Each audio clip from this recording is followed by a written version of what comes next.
नमस्कार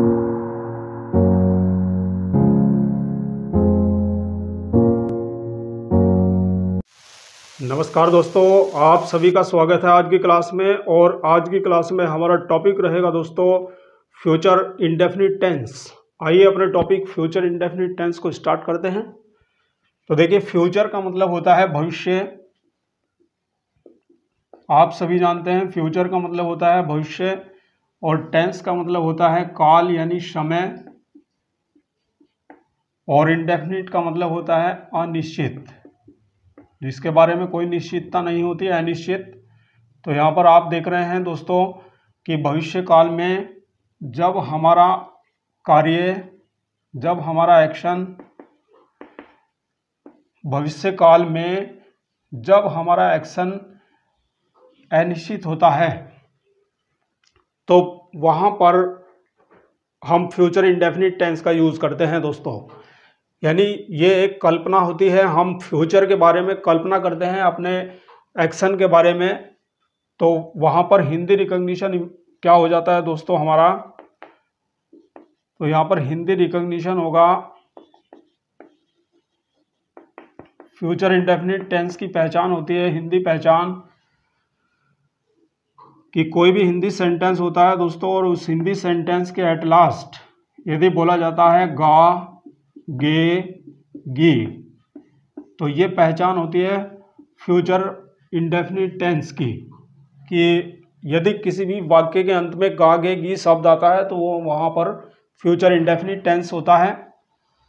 helping verb की बात करते हैं। हर टेंस का हेल्पिंग वर्ब अलग अलग होता है। यहाँ पर हेल्पिंग वर्ब विल और शैल का प्रयोग किया जाता है। और कैसे सिलेक्शन किया जाता है वो देखिए, with subject I and we. यदि सब्जेक्ट हमारा आई होता है या सब्जेक्ट वी होता है तो आई और वी के साथ शैल का प्रयोग किया जाता है जनरल में, और विल का प्रयोग किया जाता है विद ऑल द रेस्ट, से सभी के साथ। आई और वी को छोड़ करके जो भी सब्जेक्ट बचते हैं उन सभी के साथ विल का यूज़ किया जाता है। मेन वर्ब की बात करते हैं तो मेन वर्ब का फर्स्ट फॉर्म यूज किया जाता है दोस्तों, फर्स्ट फॉर्म इज यूज्ड। और चूंकि फ्यूचर है तो फ्यूचर में जब हम कल्पना करते हैं, अपने एक्शन के बारे में कल्पना करते हैं, तो कल शब्द के लिए हम यूज करते हैं दोस्तों टुमारो। ठीक है दोस्तों, तो ये रहा हमारा Hindi recognition helping verb verb. आइए सेंटेंस स्ट्रक्चर देखते हैं, बहुत इजी है, बिल्कुल आसानी से पढ़ेंगे, कहीं से कोई समस्या नहीं है। सेंटेंस स्ट्रक्चर्स, सबसे पहले देखिए दोस्तों कि यदि सेंटेंस हमारा अफर्मेटिव होता है तो अफर्मेटिव सेंटेंस में क्या सेंटेंस स्ट्रक्चर होता है।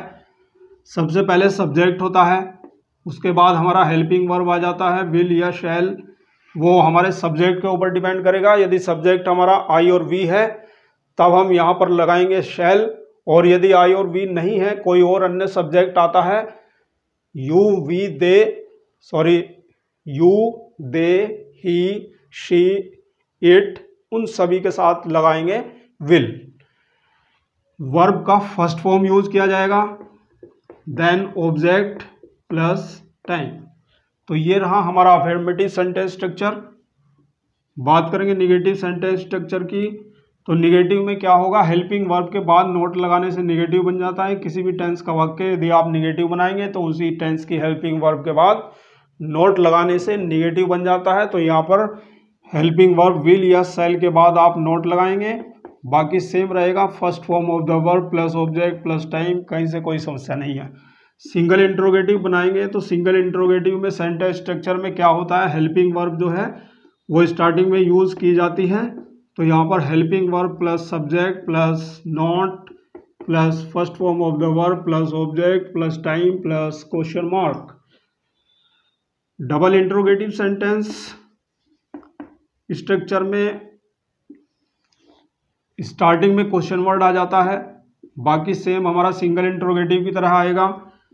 क्वेश्चन वर्ड के बाद हेल्पिंग वर्ब आती है, फिर सब्जेक्ट आता है, फिर वाक्य निगेटिव है तो नोट आ जाता है, अगर नहीं है तो नहीं आएगा, first form of the verb object, finally time with question mark. तो ये रहे हमारे sentence structures, affirmative, negative, single interrogative and double interrogative. तो ये सेंटेंस स्ट्रक्चर है। आइए इन सेंटेंस स्ट्रक्चर्स को हम एग्जांपल्स के साथ क्लियर करते हैं। तो देखिए, सबसे पहले मैंने कहा कि मैं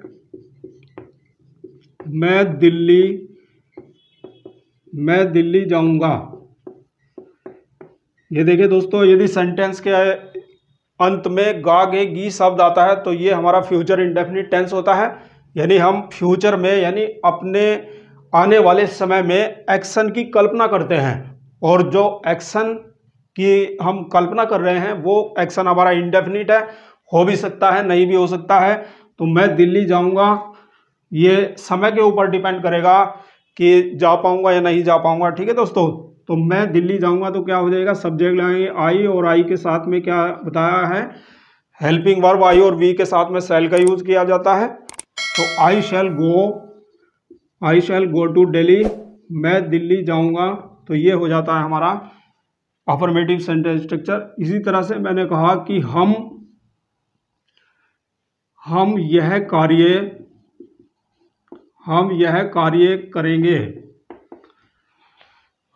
कार्य करेंगे, तो क्या हो जाएगा दोस्तों, वी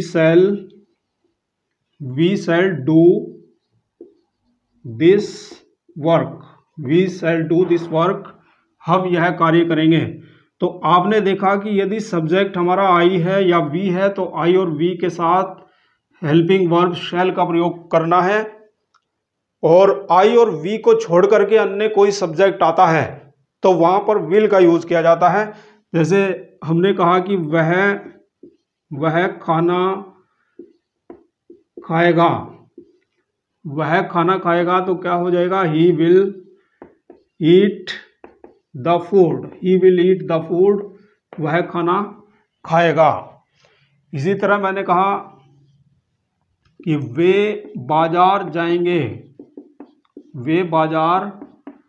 जाएंगे, तो क्या हो जाएगा, क्या बोला जाएगा दोस्तों, they will go to the market, वे बाजार जाएंगे। इसी तरह से मैंने कहा कुत्ता भौंकेगा, तो क्या बोला जाएगा इंग्लिश में दोस्तों, द डॉग विल बार्क, कुत्ता भौंकेगा। अब ये जितने भी सेंटेंस हमने देखे हैं ये सभी अफर्मेटिव सेंटेंस हैं। आप निगेटिव और इंट्रोगेटिव भी बना सकते हैं। जैसे देखिए, मैं आपको बताता हूं, पहला सेंटेंस जैसे हमने लिया, मैं दिल्ली जाऊंगा, तो आप इसका निगेटिव कैसे बनाएंगे, तो negative structure, sentence structure says, देखिए second one is the structure of negative sentence structure, and this sentence structure says that not is put just after the helping verb, यानी हेल्पिंग वर्ब के बाद note लगाने से negative बन जाता है। तो यदि दोस्तों हम इसका निगेटिव सेंटेंस बनाते हैं, बिल्कुल आसानी से पढ़ेंगे, कहीं से कोई दिक्कत नहीं है। तो निगेटिव बनाएंगे तो हेल्पिंग वर्ब शैल आपको दिखाई दे रहा है, इसके बाद नोट लगाएंगे, मैं दिल्ली नहीं जाऊंगा, तो क्या हो जाएगा, I shall not go to Delhi, मैं दिल्ली नहीं जाऊंगा। सिंगल इंट्रोगेटिव बनाएंगे इसका, तो क्या होगा, हेल्पिंग वर्ब बाहर आ जाएगी, क्या मैं दिल्ली जाऊंगा, तो यहाँ पर शैल को स्टार्टिंग में यूज करेंगे, शैल आई गो टू दिल्ली, क्या मैं दिल्ली जाऊंगा।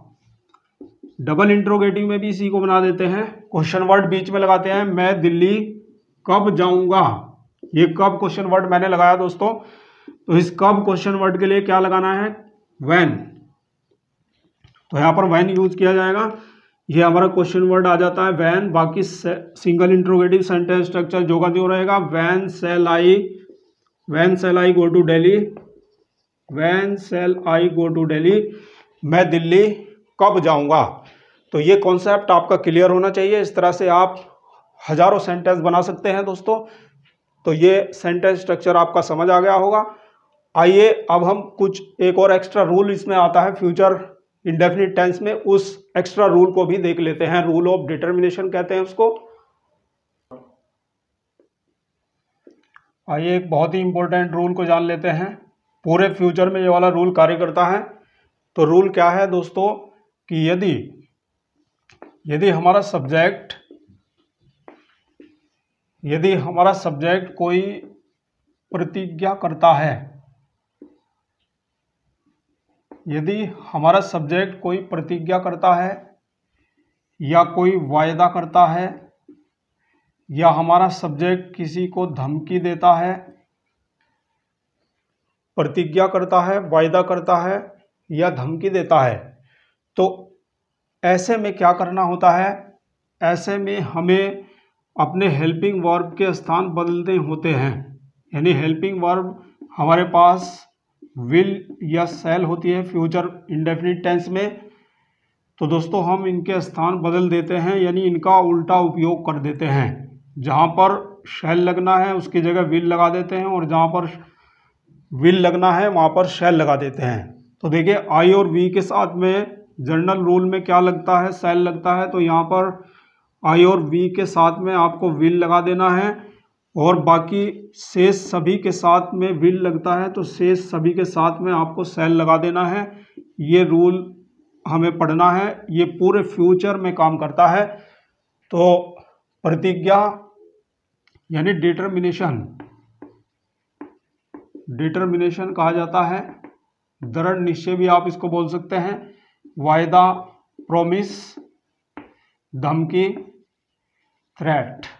ठीक है दोस्तों, तो यदि सब्जेक्ट हमारा कोई डिटर्मिनेशन करता है, डिटरमाइन करता है, प्रॉमिस करता है किसी से या किसी को कोई धमकी देता है, तो ऐसे में हम विल और शैल के स्थान आपस में बदल देते हैं, उल्टा यूज करते हैं। एग्जाम्पल से देखिए क्लियर हो जाएगा। तो देखिए दोस्तों हिंदी पहचान बन जाएगी कि यदि डिटर्मिनेशन होता है तो डिटर्मिनेशन में अवश्य शब्द आता है, तो अवश्य या जरूर भी आ सकता है। तो अवश्य या अवश्य ही, जरूर या जरूर ही यदि शब्द सेंटेंस में आते हैं तब वहाँ पर ये वाला रूल फॉलो किया जाएगा। एग्जाम्पल देखिए बहुत इजी है, कहीं से कोई समस्या नहीं है। तो देखिए अगर हमने कोई जनरल सेंटेंस लिखा, कोई सामान्य वाक्य लिखा, सामान्य वाक्य मैंने लिखा कि मैं वहाँ जाऊँगा, ये एक हमारे पास में एक जनरल सेंटेंस है, मैं वहाँ जाऊँगा। तो बिल्कुल जनरल सेंटेंस में क्या रूल होता है, शैल का प्रयोग किया जाता है आई और वी सब्जेक्ट के साथ और विल का प्रयोग किया जाता है बाकी सभी के साथ। तो यहाँ पर सब्जेक्ट हमारा आई है तो आई के साथ जनरल रूल में शैल का प्रयोग किया जाएगा, आई शैल गो देयर, मैं वहाँ जाऊँगा। तो ये सेंटेंस ऐसे बनेगा दोस्तों जनरल में। लेकिन यदि इस सेंटेंस को मैं कहता हूँ डिटर्मिनेशन में, कहता हूँ कि हमारे सब्जेक्ट ने डिटरमाइन कर लिया है और वो कहता है कि मैं वहाँ अवश्य ही जाऊँगा, तो ये देखिए दोस्तों एकदम से उसका पक्का इरादा है, दृढ़ निश्चय है उसका और अवश्य ही शब्द आया है। तो ऐसे में हमें ये वाला रूल फॉलो करना है दोस्तों, रूल ऑफ डिटर्मिनेशन। तो आई के साथ में यहाँ पर आप लगाएंगे will, I will go there, मैं वहाँ अवश्य ही जाऊँगा। तो यहाँ पर देखिए शैल की जगह विल का यूज़ कर दिया गया है और यदि कहीं पर विल लगता है तो विल की जगह हम शैल का यूज़ कर देते हैं। तो एक और देखिए एग्जाम्पल, बहुत आसानी से समझ जाएंगे आप। एक और जनरल सेंटेंस मैंने लिखा कि वह खेलेगा, वह खेलेगा, तो क्या हो जाएगा दोस्तों, आप जनरल में क्या बोलेंगे, ही विल, जनरल में बोलेंगे ही विल प्ले, वह खेलेगा। और यदि आप इसको डिटर्मिनेशन सेंटेंस में यूज करते हैं तो हिंदी में क्या बोला जाएगा, वह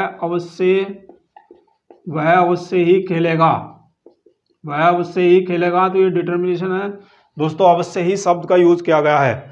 तो यहाँ पर हम क्या करेंगे, ही के साथ विल का यूज होता है जनरल में, तो आप विल की जगह क्या यूज करेंगे, शैल का यूज करेंगे। तो क्या हो जाएगा हमारे पास में, ही शैल प्ले, वह अवश्य ही खेलेगा। तो ये वाला रूल होता है हमारा रूल ऑफ डिटर्मिनेशन। यदि हमारा सब्जेक्ट प्रॉमिस करता है तब भी सेम यही रहता है, यदि हमारा सब्जेक्ट किसी को धमकी देता है, थ्रेट देता है, तो तब भी यही रहता है। एक धमकी वाला एग्जाम्पल ले लेते हैं। देखिए जैसे मैंने कहा थ्रेट का एग्जाम्पल लेंगे, धमकी वाला। मैं